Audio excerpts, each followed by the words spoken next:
clôturer l'année 2013. On va commencer l'année 2014. On l'a dit quand l'année algérienne a commencé. On a parlé de ça. La dernière fois quand il y avait une nouvelle année algérienne. Et là, c'est une nouvelle année, on dirait, solaire.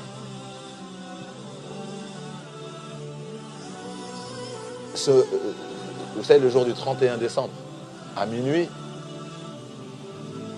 il y aura deux profils.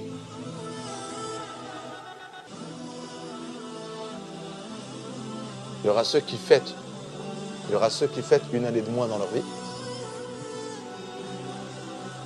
Joyeux de fêter une année de moins dans leur vie. Et il y a ceux qui sont imprégnés par la révélation et qui utilisent des rendez-vous précis pour méditer sur leur passé, faire un bilan sur leur passé pour travailler leur futur. Donc il y a ceux qui fêtent ça. C'est vrai qu'on entend beaucoup parler de résolution aussi. Mais la priorité c'est quoi? C'est si pour beaucoup ce calendrier est un repère, ces dates sont des repères, c'est pas interdit d'avoir des repères. Utilisez ces repères-là pour planifier votre futur en faisant un bilan sur votre passé. Pendant l'année 2013, il y avait 365 jours. Qu'est-ce que j'ai fait? 365 jours sont écoulés, je vais commencer une nouvelle année, c'est-à-dire j'ai encore une nouvelle année devant moi, j'ai 365 jours devant moi.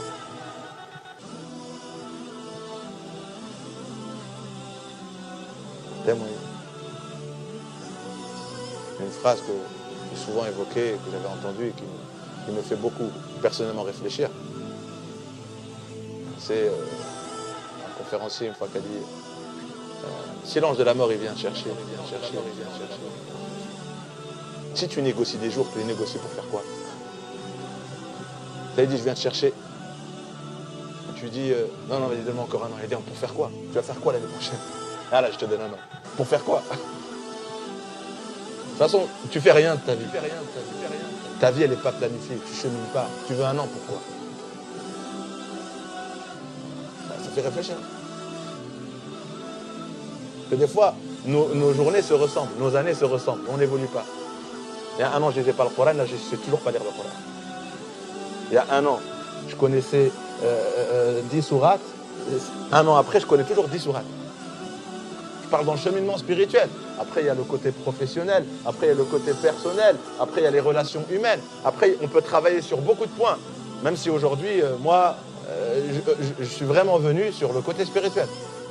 Je sais qu'il y en a qui vont dire, voilà, l'islam ne nous enseigne pas de se concentrer, juste de planifier notre cheminement spirituel. Oui, il y a plein de choses à planifier, mais moi je parle de ça, il ne faut pas me le reprocher. Là, je suis sur le cheminement spirituel. C'est-à-dire ma relation avec cette lumière. Je veux être nafs mutma'inna. Donc je dois m'imprégner de cette lumière.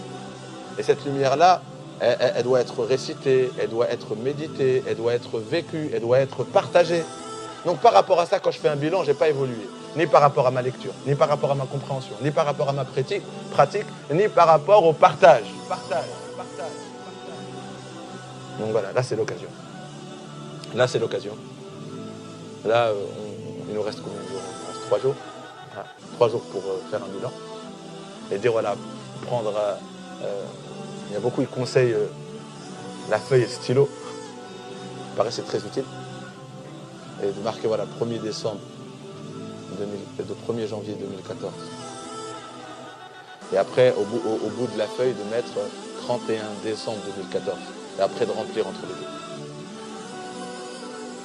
Faites-le selon une mesure et évoluez au fur et à mesure.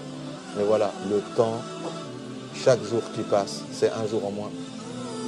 Chaque jour de plus, c'est une occasion de plus de me rapprocher de ce que je recherche. C'est-à-dire d'être satisfaite d'Allah Azza wa Jalla et de la vie qui m'est accordée. Parce qu'elle n'est pas... Le temps, c'est mon temps.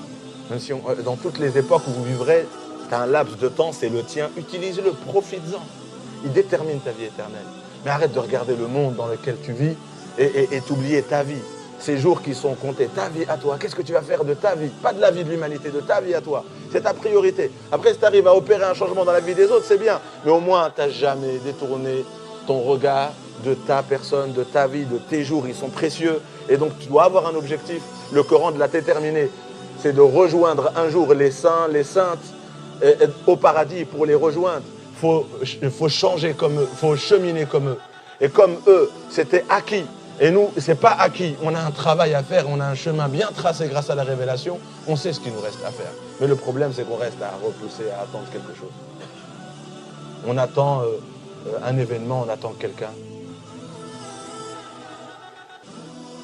Peut-être ce que tu attends, tu ne seras pas concerné. Parce que tu n'es pas sous l'ombre de la révélation. Donc tu ne seras peut-être jamais concerné. Attends. Mais si tu es sur le droit chemin, tu es protégé par Allah, tu es avec Allah, Allah te guidera. Allah t'inspirera chaque pas de ta vie. Il sera l'œil avec lequel tu vois, l'oreille avec laquelle tu entends, la bouche avec laquelle tu parles, la main avec laquelle tu bouges. Donc tu feras exactement tous les gestes que tu es censé faire à ce moment-là, à cet endroit-là.